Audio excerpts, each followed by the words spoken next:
사도 바울의 전도 여행을 따라가면서 서신서를 살펴보는 데 마쳤는데요. 살펴보았던 서신서들이 쭉 이제 사도 바울이 쓴 서신서들이었는데 빠진 게 하나 있었습니다. 그게 뭐냐면 로마서입니다. 로마서를 시간이 많이 필요하기 때문에 로마서는 생략을 하고 넘어갔었는데 이제 로마서에 대해서 특히 이제 1장부터 8장까지에 대해서 시간이 되는 대로 주님께서 허락하시면 8장까지 순서대로 살펴보는 시간을 갖고자 합니다. 로마서에 대해서 이제 여러 가지 말씀을 드릴 수가 있는데 아마 물론 주관적인 것들이 있습니다만 성경에서 특별히 신약 성경에서 가장 우리의 삶을 변화시킬 수 있는 핵심적인 부분이 복음의 정수라고 할 수 있는 부분이 로마서입니다. 그래서 평생 그리스도인이라면 가장 전심을 다해서 물론 성경 말씀들이 다 중요합니다만 살펴보고 묵상하고 그 가운데 있는 말씀들을 깨닫기 위해서 주님께 매달려야 되는 평생의 씨름이 있는 곳이 바로 로마서가 되어야 된다고 생각합니다. 로마서를 이해하게 되면 복음의 깊은 것들을 우리가 알 수 있게 되고 특별히 특히나 사도 바울이 썼던 많은 서신서들이 이해하는 열쇠가 로마서에 있습니다. 로마서를 제대로 이해하지 않고 다른 말씀들을 보게 되면 제 개인적인 판단으로는 피상적으로 말씀을 보게 되는 것들이 많은 것 같습니다. 우리의 기본적인 선입관이나 기존의 관념들로 말씀을 상식 수준에서 보게 되고 하나님께서 우리에게 복음을 통해 전달하고자 하시는 그 깊이를 저희가 결코 이해할 수가 없습니다. 그래서 로마서를 개인적으로도 어떤 이렇게 공적으로 살펴보는 시간 외에 이것만으로는 굉장히 부족하고요. 개인적으로 많은 시간을 들여가지고 하나님 앞에 매달리고 엎드려서 로마서와 평생에 걸친 씨름을 해야 되는 것이 로마서가 갖는 무한한 가치라고 생각합니다. 우리가 흔히 복음하면 구원에 관한 말씀으로 이제 저희가 이해를 하는데 복음하면 우리가 죄사함 받고 의롭다함을 받고 하늘나라 가는 것이 그것에 관한 이야기를 하고 있는 것이 복음이라고 생각하기가 쉽습니다. 우리가 흔히 복음 전도 집회, 복음 집회 이렇게 말을 하는데 그것은 죄사함 받고 하늘나라 가는 그런 수준의 이야기들을 흔히 저희가 복음 집회, 전도 집회, 복음 전도 집회 이런 말을 쓰고 있습니다. 그래서 우리의 관념 속에 복음이라는 것이 죄사함에 그치는 것으로 오해하기가 쉽습니다. 편의상 저희가 복음 집회, 성도 집회 이렇게 구분을 해놓지만 복음은 우리가 죄사함 받아 하늘나라 가는 것만에 그치지 않고 그것을 물론 포함합니다만 그것은 일부에 불과하고 훨씬 더 많은 이야기를 하고 있는 복음입니다. 우리가 로마서를 앞으로 살펴보면서 굉장히 중점적으로 살펴볼 부분이 바로 그 부분입니다. 로마서 전체가 복음을 말하고 있습니다.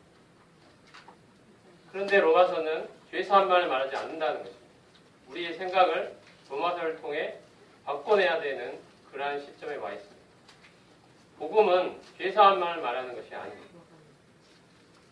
복음이 말하고 있는 구원은 죄사함에 그치는 것이 결코 아닙니다. 죄사함은 복음이 말씀하고 있는 구원의 입문이고 시작에 불과합니다. 들어서는 문입니다. 그 안에는 정말로 풍성한 것들이 가득 펼쳐져 있습니다. 우리는 그 길을 하나하나 걸어가면서 주님이 구원 안에 담아놓으신 무한한 풍요를 발견해 나갈 수 있게 됩니다. 그런데 마치 죄사함 받고 하늘나라 가게 되면 구원의 모든 것을 다 얻은 것이냐 우리는 착각하는 경우가 많습니다.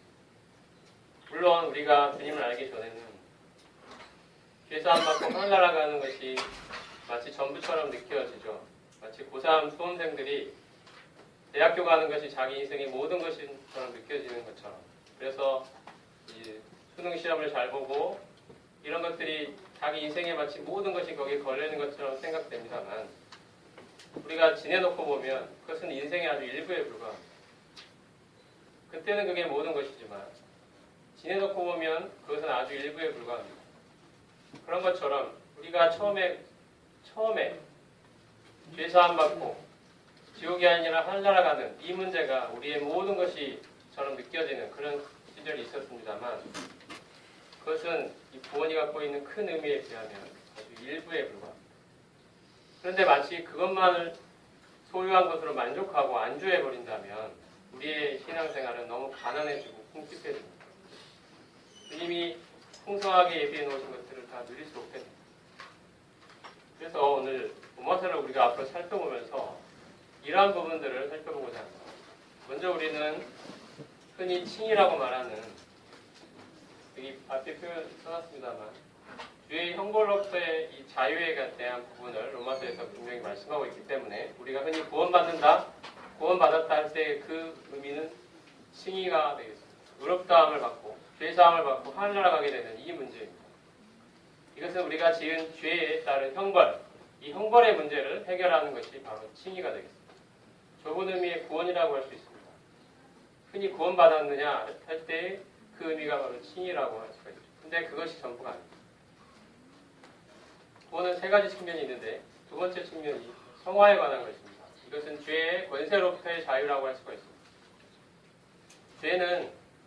죄의 문제는 간단하지가 않아서 구원이라는 것을 우리가 죄로부터의 구원이라고 한다면 이 구원의 문제는 이 죄의 문제가 간단하지 않기 때문에 다양하게 살펴볼 수 있는데요.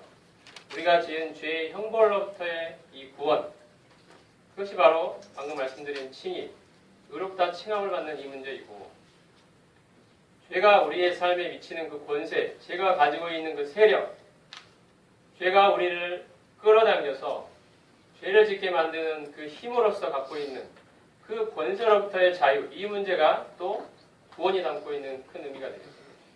구원은 죄로부터의 구원이고, 그때 죄로부터 구원이라고 할 때 그 죄는 우리가 지은 죄의 형벌의 문제도 있지만 죄 자체가 갖는 권세의 문제가 있습니다. 우리의 삶을 지배하려 드는 권세입니다. 우리를 주인 노릇하고 우리를 종 삼아서 죄를 짓도록 끌어가는 우리 내면의 힘으로써 죄가 갖는 이 권세입니다. 이것으로부터의 구원을 분명히 복음은 말씀하고 있습니다.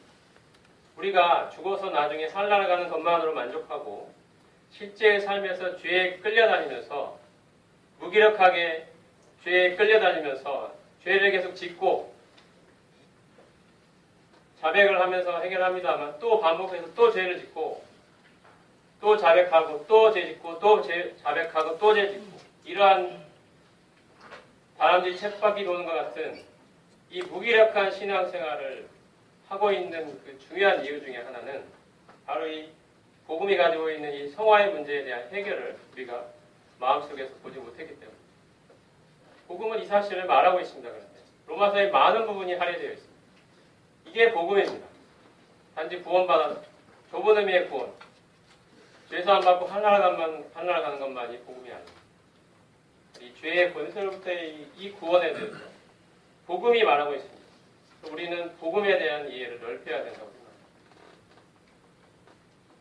그리고 또 복음이 말하고 있는 이 구원의 또 세 번째 측면은 영화입니다. 우리 주님이 다시 오실 때, 우리를 맞으러 다시 오실 때 우리가 주님의 영광스러운 몸과 같이 변화되어 그분을 맞이하게 되는, 그분과 만나게 되는 이 경험이 영화입니다. 영화롭게 되는 그 순간입니다.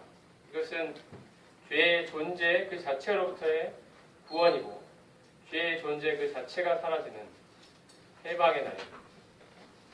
구원의 완성이라고도 할 수 있습니다. 이것이 구원의 세 번째 측면입니다. 로마서가 이것을 다 이야기하고 있습니다. 우리가 받은 구원이 얼마나 놀랍도록 풍요롭고 풍성한가를 로마서는 말합니다.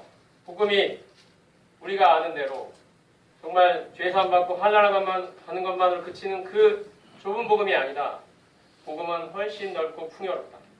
하나님이 우리에게 주신 구원은 우리를 죄의 완전한 모든 것으로부터 자유케 하시는 그러한 복음이다. 우리는 죄의 형벌로부터 자유함을 얻었을 뿐 아니라 죄의 권세로부터 자유함, 해방을 얻었고 이제 앞으로 죄의 존재 자체로부터도 해방을 얻게 될 죄로부터의 완전한 구원이 복음 안에 담겨 있다고 로마서는 강력하게 증거하고 있습니다. 우리는 여기에 대한 해답을, 이 필생의 해답을 로마서를 통해 하나님으로부터 받아야 합니다. 누가 대신해 줄 수 있는 것이 아닙니다. 우리 스스로 하나님부터 발견해야 됩니다. 로마서를 붙들고 씨름해야 됩니다. 하나님 앞에 엎드려야 됩니다. 하나님, 이 복음의 깊은 것을 제게 알려주십시오. 저는 죄의 형벌로부터 자유함은 받았지만 매일매일 죄의 권세와 싸우며 매일매일 실패하며 넘어지며 무기력하고 살고 있습니다. 하나님, 제가 언제까지 이렇게 살아야 되겠습니까? 하나님, 저로 하여금 이 제가 복음이 담고 있는 이 성화의 문제에 대해서 해결을 볼 수 있도록 주님 저의 눈을 열어주시고 저의 이 원리가 제 삶에 실제로 나타날 수 있는 이 체험의 현장에까지 이 복음의 진리가 살아 역사할 수 있도록 주님 제 눈을 밝혀주시고 제 삶을 인도해 주십시오. 로마서를 통해 우리는 이 싸움을 싸워야 합니다. 하나님이 가르쳐 주실 것입니다. 깨닫게 해주실 것입니다. 우리의 삶에 적용되어 나타날 수 있도록 역사해 주실 것입니다. 이러한 하나님 앞에서의 울부짖음이 하나님 앞에서의 이 고민과 갈등과 괴로움과 굶주림과 갈망이 우리에게는 필요합니다. 로마서는 분명히 굶주림을 가진 영혼을 만족시켜 줄 것입니다. 하나님이 로마서를 통해 모든 해답을 우리에게 보여주셨습니다. 로마서는 우리가 반드시 하나님 앞에 해결해야 돼요. 복음의 정수입니다. 이것을 앞으로 살펴보게 되는 것에 대해서 주님께 감사드리고요. 이런 시간을 통해서 하나님의 은혜가 우리에게 더욱 임하기를 바랍니다. 로마서 시작하기 전에 전체 개관을 먼저 말씀드리겠습니다. 로마서의 저자는 우리가 잘 아는 대로 사도 바울입니다. 로마서가 기록된 시기는 지난 시간 계속 살펴봤듯이 3차 전도 여행 때 바울이 고린도에서 3달간 겨울을 보낸 적이 있었는데 그곳에서 로마서를 기록한 것으로 알려져 있습니다. 바울은 마게도냐와 아가야 지방에 있는 성도들에게 받은 그 구제 헌금을 예루살렘에 있는 성도들에게, 가난한 성도들에게 전달한 후에 로마를 방문했다가 스페인으로 가려고 하는 그런 계획을 가지고 있습니다. 로마서에서 그 사실을 말하고 있습니다. 사도행전 20장과 21장을 보면 바울은 3차 전도여행 중에 우리가 살펴본 대로 에베소에서 3년간 집중적으로 사역을 했고요. 그 후에 마게도냐를 거쳐서 아가야 지방의 고린도에서 3개월 겨울을 보낸 적이 있습니다. 그 후에 바울은 다시 마게도냐로 왔다가 소아시아 지역을 거쳐서 예루살렘에 도착하게 됩니다.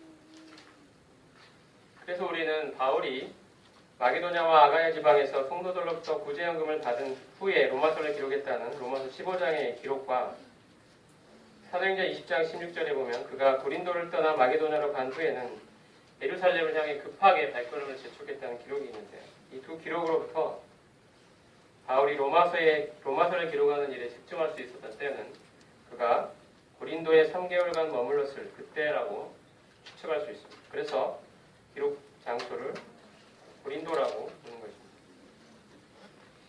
바울이 로마서를 기록한 목적은 로마서 자체에 기록이 되어 있습니다. 1장 11절 말씀을 보면 그들에게 영적인 선물을 주어서 그들을 견고하게 세우고자 했다고 말하고 있습니다. 이 복음은 영적인 선물로 표현되어 있고 하나님이 우리에게 주신 선물이며 우리를 영적으로 견고하게 하시기 위하여 우리에게 주신 가장 귀한 선물이 복음입니다.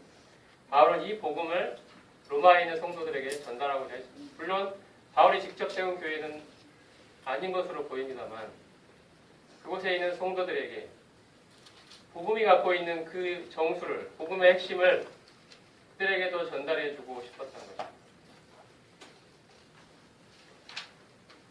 또 하나의 기록 목적이라 생각해 볼 수 있는 것은 우리가 로마서와 비슷한 시기에 기록되어 있는 고린도 전후서를 보면 바울의 그 사도권에 대한 많은 오해와 핍박, 반대가 있었던 것을 알 수가 있습니다. 그리고 그의 사도권에 대한 집중적인 공격은 바로 바울이 전하는 복음에 대한 공격이었습니다. 바울이 전하는 복음이 틀렸다라는 그러한 반대자들의 집요한 공격이 있습니다. 그래서 아마도 바울은 로마에 있는 성도들도 그러한 소문을 듣고 바울이 전하는 복음이 문제가 있는 거 아니냐라는 그러한 오해를 할 수도 있다는 그런 생각을 했었을 것으로 추측해 볼 수 있습니다. 아마 바울은 로마서에서 그가 전하는 복음이 어떤 것인지를 구체적으로 명확하게 그들에게 설명하고 그들에게 이해시키고 아까 계획대로 로마에 가서 그들의 지원과 기도와 후원을 받아서 스페인에 가서 복음을 전하는 그러한 일을 하고 싶었던 것으로 이해가 됩니다. 그래서 이 로마서가 또 이렇게 복음이 자세하게 기록된 이유가 아닌가 생각을 해볼 수 있습니다.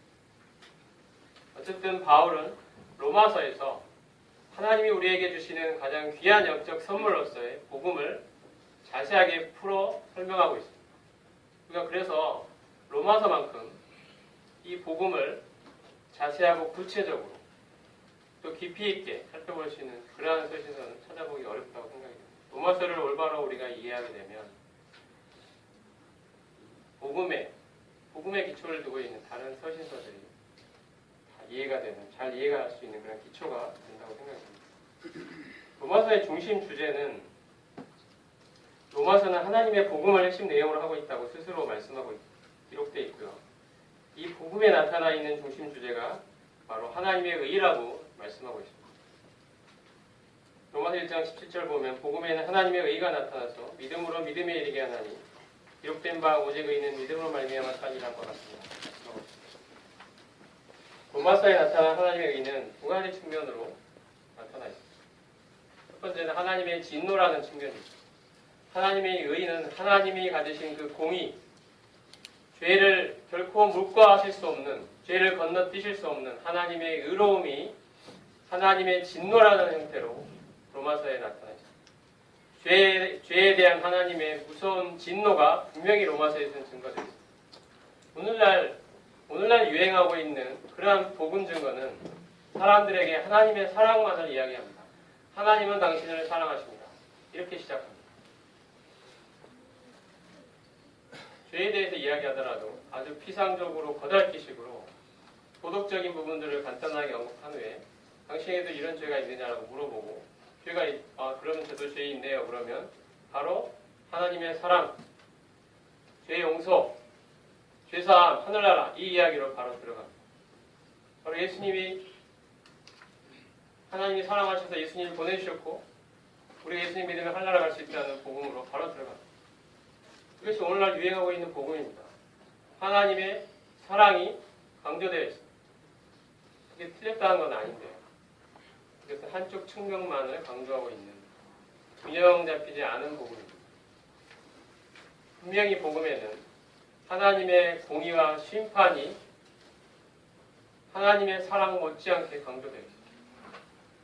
하나님의 의는 로마서의 주제인 하나님의 의는 하나님의 진노라는 죄에 대한 하나님의 진노라는 형태로 로마서 1장에 자세히 제시되어 있습니다.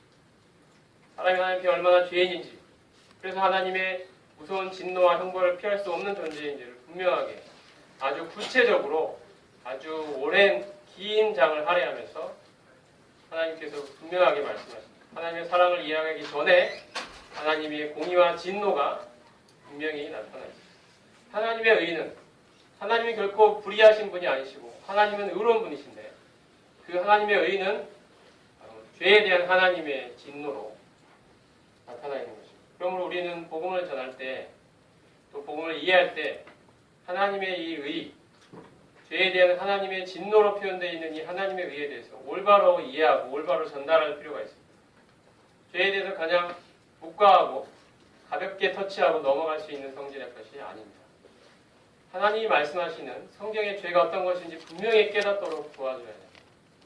그리고 하나님은 사랑의 하나님이실 뿐 아니라 그 전에 공의의 하나님이심을 분명하게 선포해야 됩니다. 하나님이 죄를 얼마나 싫어하시는지, 죄를 얼마나 혐오하시는지, 죄에 대해서 얼마나 진노하시는지 이 하나님의 의를 분명하게 선포해야 되는 것입니다. 이것이 복음의 중요한 일부입니다. 이것을 빼놓고 복음을 이야기할 수가 없습니다. 그리고 하나님의 사랑이라는 것도 이 공의가 하나님의 이 공의가 바탕이 되는 하나님의 사랑입니다. 로마서에서 하나님의 의를 나타내는 두 번째 측면은 우리가 이처럼 죄를 지었기 때문에 하나님의 의에 따라 심판과 형벌을 받을 수밖에 없는 죄인들이지만 이러한 죄에 대한 형벌을 예수 그리스도에게 대신 내리셨다고 말하는 것이 하나님의 의. 무슨 뜻이냐면 하나님은 그냥 죄인을 죄 없다라고 그냥 넘어가시는 것이 아니고 그 죄에 대해서 반드시 죄값을 치르도록 형벌을 내리심으로써 자신이 가진 의의를 하나님의 의로우신 분이심을 나타내셨는데 그 하나님이 내리신 그 형벌은 바로 우리 같은 우리 죄인들에게 내리신 것이 아니라 예수 그리스도라는 분에게 내리시다는 것이 바로 하나님의 사랑입니다. 하나님의 의가 그러므로 무시되지 아니하고 하나님의 의가 폄하되지 아니하고 하나님의 의가 보존되고 지켜지는 방법으로 하나님이 우리에 대한 사랑을 나타내셨다는 것이 로마서가 증거하고 있는 부분입니다. 하나님이 우리에게 죄값을 물으셔야 되는데 반드시 물으셔야 되는데 하나님이 의로우신 분이기죠. 그것을 예수 그리스도에게 대신 내리셨습니다. 하나님은 죄를 용서하실 때 그냥 없는 것으로 하자. 그냥 눈 감아줄게. 라고 하시지 않았습니다. 하나님은 죄에 대한 형벌을 반드시 내리셨습니다. 그런데 그 형벌을 우리가 아닌 예수님에게 내렸다는 것이 복음이 증거하고 있는 하나님의 사랑입니다. 그러므로 하나님의 의를 빼고는 복음을 하나님의 사랑을 이야기할 수가 없습니다. 하나님의 사랑은 하나님의 공의가 바탕이 된 사랑입니다. 이 사실을 우리가 올바로 이해하는 것이 복음을 이해하는 데 중요한 부분이라고 생각합니다. 그래서 로마서에서는 이러한 하나님의 의가 하나님의 진노라는 또 하나님의 우리를 대신하여 예수 그리스도를 대신 희생제물로 세우신 이러한 형태로 우리에게 제시되어 있습니다. 그래서 로마서 전체를 문단 구분을 해보면 여기 있는 대로 하나님의 의라는 주제를 중심으로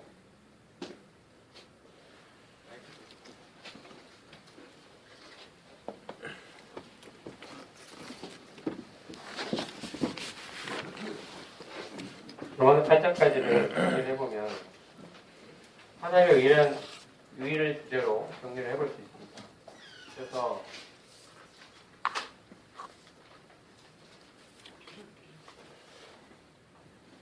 첫 번째는 하나님의 의가 소개되고 있습니다. 오늘 우리가 살펴볼 부분이 서론의 장면, 하나님의 의가 소개되어 있고요. 그 다음에 하나님의 의의 필요성에 대해서 다시 인간의 죄인됨에 대한 부분이 여러분이 보신 것처럼 9장이 넘게 3장에 걸쳐서 자세하고 구체적으로 강조되어 있습니다. 이 부분이 복음에서 결코 빼놓을 수 없는 부분입니다. 하나님의 의가 왜 필요한가에 관한 이야기입니다. 그 다음에는 이러한 인간의 죄인됨에 대한 하나님의 해결책으로서 3가지 측면으로 복음이 그 해답을 제시합니다. 첫 번째는 칭의입니다.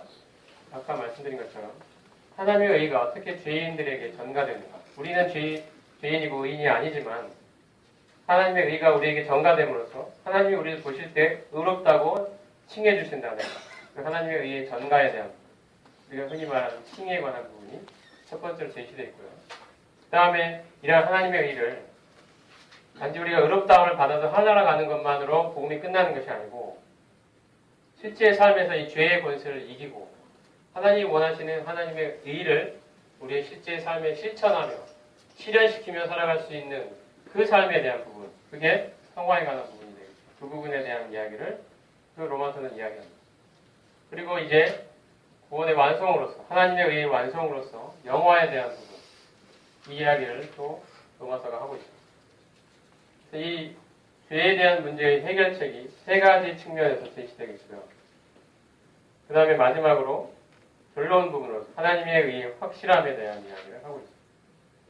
로마서 8장까지는 바로 이렇게 전개가 되어 있습니다. 그러므로 우리가 복음을 이해할 때, 혹은 로마서를 이해할 때 이 칭의에 국한되어서만 이해한다면 우리는 복음을 얼마나 편협되게 이해하는 결과를 초래하는지 모릅니다. 그렇기 때문에 우리의 삶이 단지 하늘나라 가는 것, 그런 확신만을 갖고 있는데 안주할 뿐 실제의 삶에서 그리스도를 닮아가는 그 삶의 변화, 성장, 거룩하게 변화되는 이 측면에 대한 성장과 변화가 더디거나 없을 가능성이 높다는 것입니다. 우리의 신앙생활이 왜 무기력한가? 왜 힘이 없는가? 왜 하나님을 닮아가는 삶의 성장과 진보가 없는가? 나는 흔히 말하는 대로 구원받은지, 좁은 의미의 구원입니다. 이 칭의 받은지, 죄사함 받은지 10년, 20년이, 30년이 지났는데도 그때나 지금이나 내 실제의 인격, 실제의 삶은 그리스도를 닮은 모습을 올바로 잘 드러내지 못하고 있는 그 모습으로 오로지 내 죄가 사함받았다, 하늘나라 간다는 것만을 붙들고 살아가고 있는 그런 어린아이 같은 신앙으로 10년, 20년이 지났는데도 여전히 내 모습은 변함이 없이 내 신앙생활은 거기에만 머물러 있는 신앙생활에 그치고 있지는 않는, 그게 우리가 로마서를 통해 반드시 찾아야 되는 해답, 하나님이 주로부터 발견해야 되는 해답입니다. 우리가 안고 있는 질문입니다. 하나님을 향해서 반드시 해답을 찾아내야 합니다. 복음은 이 모든 이야기를 다 하고 있습니다. 그리고 우리가 앞으로 주님 다시 오실 때 주님의 영광스러운 몸과 같이 변화되는 그 몸의 구속의 날, 그 영화의 순간까지도 로마서는 말합니다. 그러므로 이같이 하나님이 우리를 정말 풍요로운 구원 가운데로 우리를 놓아두셨으니 우리에게 전달된 이 하나님의 의는 얼마나 확실한가? 그 어떤 것으로부터 이 하나님의 의로 우리를 떼어놓을 수 있는 것이 없다. 하나님의 의는 우리에게 너무도 확실한 것이다. 이 하나님의 열심을 보라. 우리를 구원하고자 하시는 하나님의 놀라운 계획을 보라. 하나님의 이 열심을 보라. 이것으로부터 어떤 것도 우리를 끊을 수 있겠는가라는 이야기를 로마서는 마지막으로 결론을 내리면서 8장이 끝나고 있습니다. 우리가 로마서 8장까지 전체적인 그림을 이렇게 될 수 있기 때문에 단지 복음을 이해할 때 이 칭의적인 측면만으로 그친다면 우리의 신앙생활은 너무 힘이 없고 너무 가난하게 살고 있는 그런 결과를 초래하게 될 것입니다. 우리는 처음에는 아까 말씀드린 것처럼 고3 수험생에게는 수능이 전부인 것처럼 느껴지지만 우리가 처음에 죄사함 받는 문제가 가장 커 보였지만 사실은 그것은 일부이고 시작이고 하나님이 우리에게 마련해 주신 구원이라는 큰 보따리에 비유하자면 그 안에는 이렇게 놀라운 하나님이 우리를 죄로부터 해방시키시는 놀라운 구원의 선물들이 풍성하게 담겨있다는 것을 우리가 알고 깨닫고 실제 삶에서 경험하면서 살아가야 하는 부분이 있다고 생각합니다. 이 로마서 전체의 개관을 말씀드렸고요. 오늘은 17절까지 간단하게 살펴보겠습니다. 맨 첫 번째 선언에 해당되는 하나님의 의가 우리에게 소개되는 부분입니다.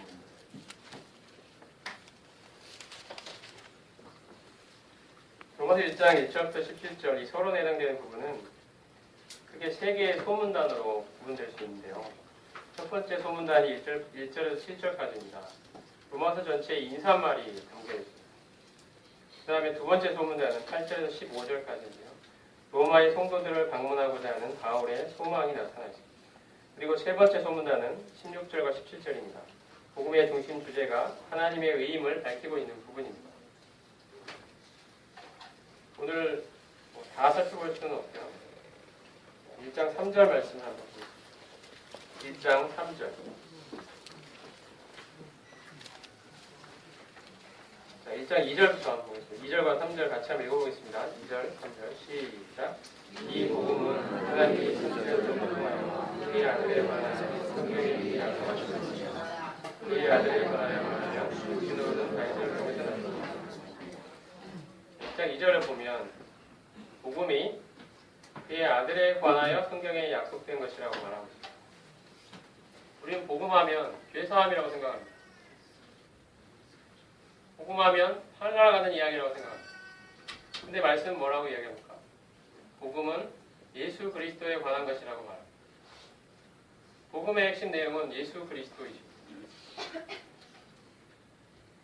복음은 올바른 삶을 살기 위해서 우리가 필요로 하는 윤리적 교훈에 관한 것도 아니고 하나님을 잘 섬기기 위해 필요한 종교적 계명에 대한 이야기도 아니고 바로 다름 아닌 예수 그리스도라는 인격에 관한 이야기입니다. 예수 그리스도라는 인격적 존재에 관한 것이 복음의 핵심 내용입니다. 우리는 복음을 통해 예수 그리스도라는 인격을 만나게 된다는 것입니다. 단순히 예수 그리스도에 관한 것을 이해하는 것으로 그치는 것이 아니라는 것입니다. 예수 그리스도께서 우리의 죄를 위해 죽으셨고 부활하셨고 다시 오실 것이라는 사실을 물론 복음은 말하고 있습니다. 근데 이 사실을 통하여 우리는 예수 그리스도라는 그 인격을 만나게 된다는 것입니다. 우리의 삶을 변화시키는 것은 예수님과의 만남입니다. 이 개인적인 만남, 우리가 이 구원을 통해 예수님이라는 분을 알게 되고 이 예수님과 사귐을 갖게 되고 그분을 알아가는 삶이 시작된다는 것이 복음이 증거하고 있는 것입니다. 예수님을 알게 되는 것입니다. 그분과 개인적인 만남을 갖게 되고 우리의 삶이 그분과의 사귐을 통하여 하나님의 형상을 닮아 변화되어 간다고 말하는 것이 복음입니다. 이 복음이 우리에게 전달되어 있습니다. 그러므로 우리는 예수님에 관한 것을 이해한 것으로 만족해서는 안 됩니다. 예수님 그분 자체와의 만남이 시작된 것입니다. 놀라운 일 아닙니까? 우리 같은 죄인이 온 우주를 지으시고 우리를 만드신 그 창조주 그분과의 만남을 갖게 되는 것입니다. 죄의 어둠과 불형통에 빠져있던 우리가 그 어둠의 권세 속에서 하나님과 분리되어 있던 우리가 죄와 허물로 영적으로 죽어있던 소경이었던 우리가 귀머거리였던 우리가 이제 예수 그리스도 그 살아있는 지금도 살아계신 그분을 만나게 되고 우리의 삶에 그분이 찾아와 주시고 말씀해 주시고 그분의 사랑을 우리에게 알려주시고 우리가 그분을 충분히 신뢰하고 확신할 수 있는 분이심을 나타내 주시고 이제 그분과 사귐을 갖는 삶으로 우리를 인도해 주시고 불러주셔서 이제 그분을 알아가고 그분께 나의 이야기를 하고 그분의 음성을 듣는 이 사귐이 우리에게 시작됩니다. 이것이 복음이 말하고 있는 주제입니다. 예수 그리스도 그 인격을 말하고 있습니다. 요한복음 5장에 보면 예수님께서는 너희가 성경에서 영생을 얻는 줄 생각하고 성경을 참고하거니와 성경이 내게 대하여 증거하는 것이라고 말씀하셨습니다. 성경에는 예수님 그 인격에 대하여 증거합니다. 그리스도가 이런 고난을 받고 자기의 영광에 들어갈 것이 아니냐 하시고 이에 모세와 모든 선지자의 글로 시작하여 모든 성경에 쓴 바 자기에 관한 것을 자세히 설명하십니다. 성경의 주제는 예수 그리스도이십니다. 우리 이 사실을 많이 들었습니다만 실제 삶에 이것들을 적용하며 살 필요가 있다고 생각합니다. 예수 그리스도와의 만남. 그 만남을 우리는 얼마나 소중하게 생각하고 실제 매일의 삶 가운데서 그분과 사귀며 교제하며 그분을 더 알아가며 살고 있는지 복음이 제시하는 구원받은 자의 삶은 바로 그것입니다. 이것이 복음에 대해서 살펴볼 수 있는 중요한 부분이라 생각이 듭니다.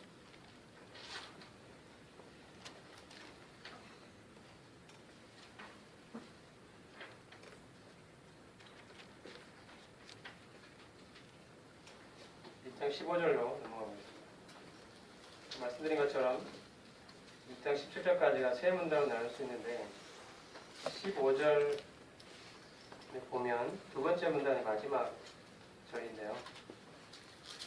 15절 같이 한번 읽어보겠습니다. 시작.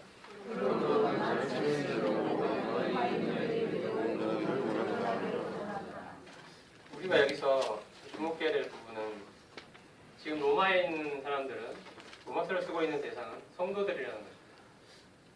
1장 1절에 보면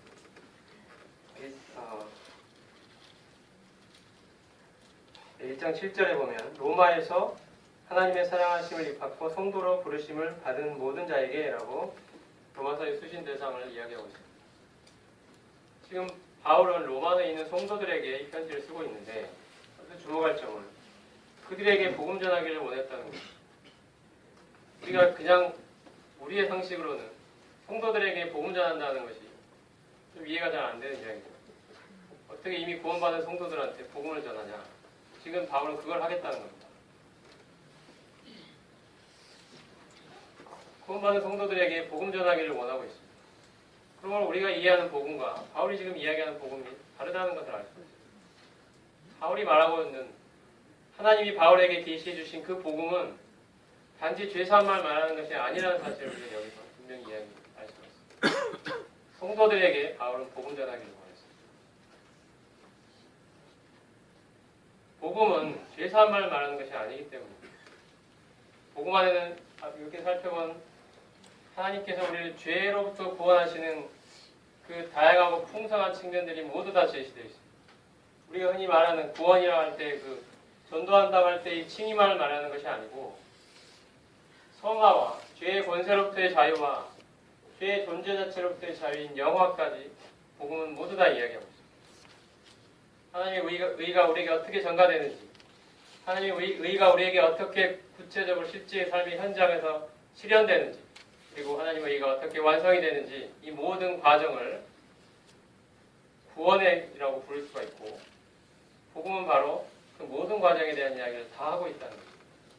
그래서 바울은 로마에 있는 성도들에게 복음 전하기를 원했습니다.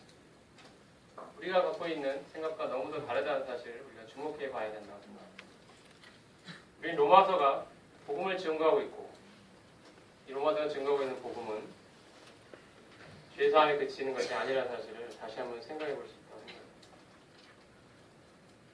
우리는 복음을 통해 죄사함을 받았다는 것으로 만족하고 안주해서는 안 됩니다.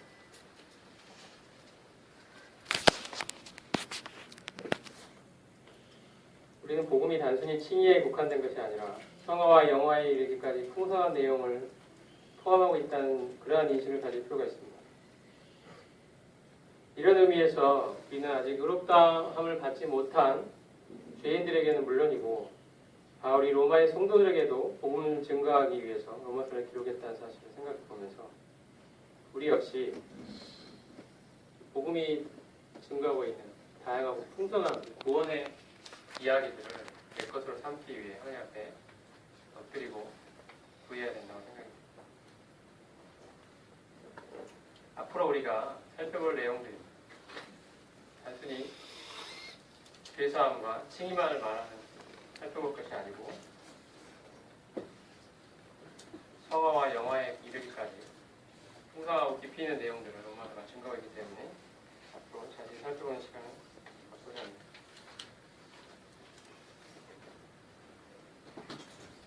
그 다음에 1장 16절 말씀을 같이 한번 읽어보겠습니다. 1장 16절 시작. 내가 복음을 불포하지 아니하니 이 복음은 모든 믿는 자에게 구원을 주시는 하나님의 능력이라. 완전은 유대인에게요 문제는 이 복음은 모든 믿는 자에게 구원을 주시는 하나님의 능력이 된다고 말씀하고 있습니다. 우리는 이 말씀에서 복음이 구원에 관한 이야기라는 사실을 알 수가 있고, 이 구원은 살펴본 대로 죄의 형벌로부터의 구원만을 말하는 것이 아니고 죄의 권세로부터의 구원, 죄의 존재 자체로부터의 구원도 같이 포함하고 있는 개념이라는 사실을 생각해 볼 필요가 있습니다. 그리고 이 복음이 모든 믿는 자에게 구원을 주시는 하나님의 능력이라고 했는데, 로마서에서 말씀하고 있는, 그리고 성경에서 말씀하고 있는 믿는다는 것은 우리가 흔히 생각하듯이 처음에 구원받을 때 우리가 흔히 말하는 생각 말대로 구원입니다. 좁은 의미의 구원입니다. 그냥 이 죄사함 받는 의미의 측면을 구원받을 때 발휘하는 어떤 그런 그 순간에 발휘했던 그 믿음, 그것만 말하는 것이 아닙니다. 믿음은 그때 시작되지만 믿는 자의 삶은 평생에 걸쳐서 지속되는 것이 믿음입니다.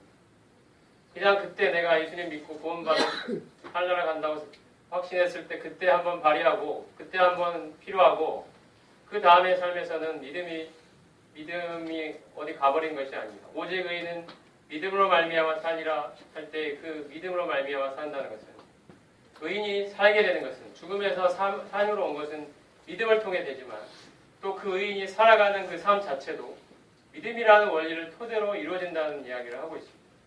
의인이 살아가는 삶의 원리가 믿음의 기초에 있다는 것입니다. 로마서는 믿음이 무엇인지에 대한 이야기를 또 하고 있습니다. 우리가 생각하는 그 믿음 말고 로마서가 말씀하고 있는 그 믿음을 우리는 알아야 합니다. 어떤 의미로 이렇게 말을 하고 있는지. 그 믿음에 대한 이야기를 우리도 로마서에서 또 찾아내야 됩니다.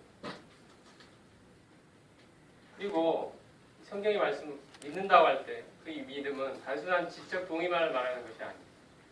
예수님에 관한 것, 그리고 예수님이 이루신 그런 사역들이나 그 의미를 우리가 알고 아 그렇구나, 예수님 믿으면 하늘나라 가는구나 하는 것을 이제 지적으로 동의하고 나 이제 예수님 믿습니다 해서 확신을 얻고 이렇게 되는 것만을 말하는 것이 아니라는 것입니다. 성경에서 믿는다고 하는 것은 믿음의 대상에 대한 인격적인 신뢰와 헌신이 포함되어 있습니다. 우리가 믿는 예수 그리스도라는 그 분에 대한 신뢰, 내가 그분을 신뢰할 수 있다. 그분께 내 삶을 믿고 맡길 수 있다. 나의 영원한 운명까지도 그분의 손에 맡길 수 있다. 내 지금 살아가는, 앞으로 살아가는 그 삶도 그분께 믿고 드릴 수 있다. 이 개념이 믿음 안에 들어있습니다.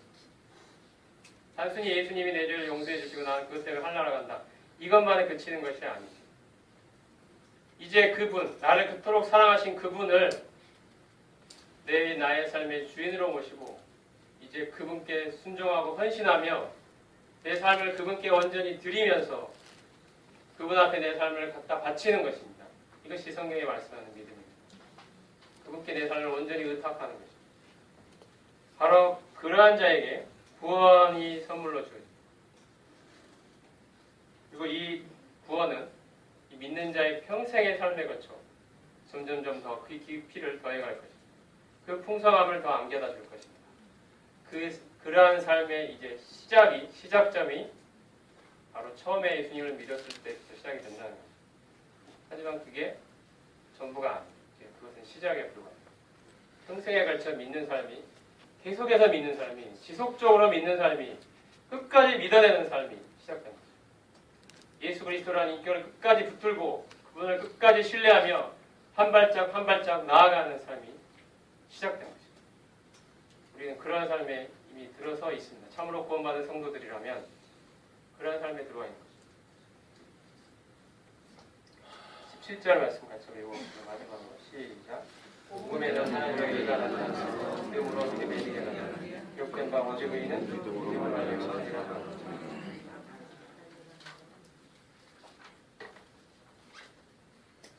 이 말씀이 원래 인용된 부분은 하박국에 있는 2장 4절입니다. 선지자 하박국이 활동하던 시기는 유다가 멸망해 가던 그때의 무렵이었습니다. 당시 유다를 둘러싼 외부 정세는 신흥 바벨론 제국이 기존의 강력한 제국이었던 아수르를 물리치고 새로운 초강대국으로 떠오르고 있었던 그런 시절입니다. 유다의 생존이 바벨론으로 인해 위협받고 있었습니다. 하지만 외부적 상황이 이러한데도 유다의 내부적 상황은 하나님께 대한 불순종과 타락이 극도로 심해져 가고 있습니다.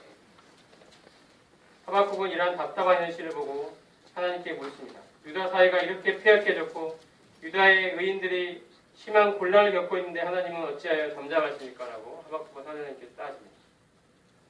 이에 대해 하나님께서는 내가 갈대아 사람들 바벨론을 일으켜서 유다를 징벌할 것이다 라고 말씀합니다. 다시 하박국이 묻습니다. 왜 유다보다 더 잔인하고 악한 바벨론을 사용하십니까? 하나님께서는 내가 결국 바벨론도 멸망시킬 것이다. 유다는 나의 구원을 보게 될 것이다. 그러므로 오직 의인은 믿음으로 말미암아 살도록 하라. 하신 말씀입니다. 이러한 배경에 나온 말씀이 오직 의인은 믿음으로 말미암아 살리라 이 말씀입니다. 의인이 살아가는 삶의 원리는 믿음입니다. 오직 믿음입니다.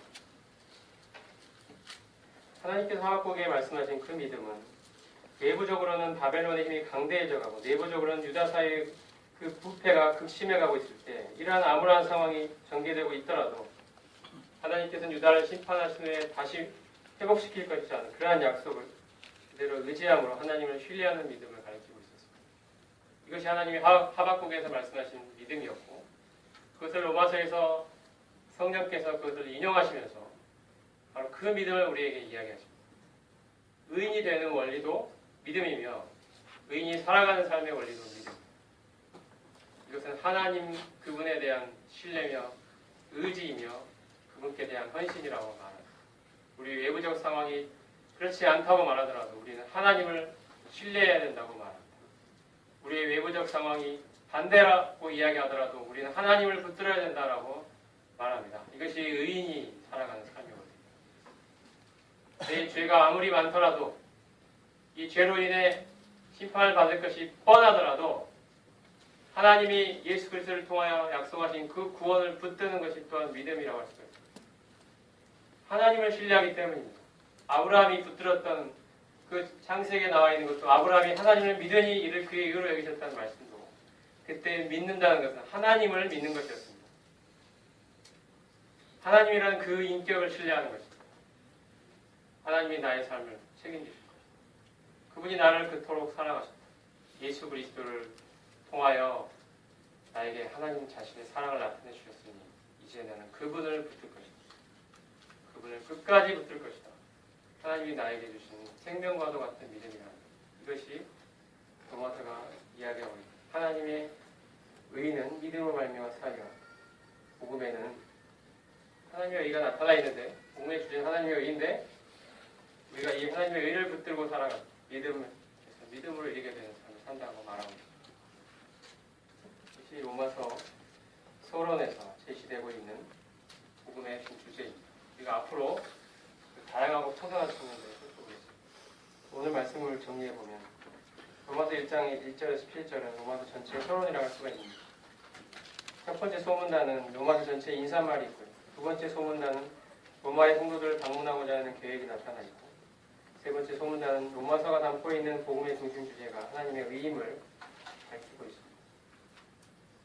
특히 서론에서 바울은 복음이 예수 그리스도에 관한 것이라는 것을 말하고 있고 무엇보다 복음에 하나님의 의가 나타나 있음을 분명히 말하면서 복음의 주제가 하나님의 의임을 나타냅니다. 그리고 의는 믿음으로 말미암아 산다는 이야기를 마지막으로 강조하면서 끝마치고 있습니다. 이런 것들을 우리가 살펴보면서 앞으로 로마서를 통하여 하나님이 주시는 그 놀라운 구원의 선물들, 축복들을 이렇게 살펴보는 시간을 가지고 합니다. 기도하겠습니다.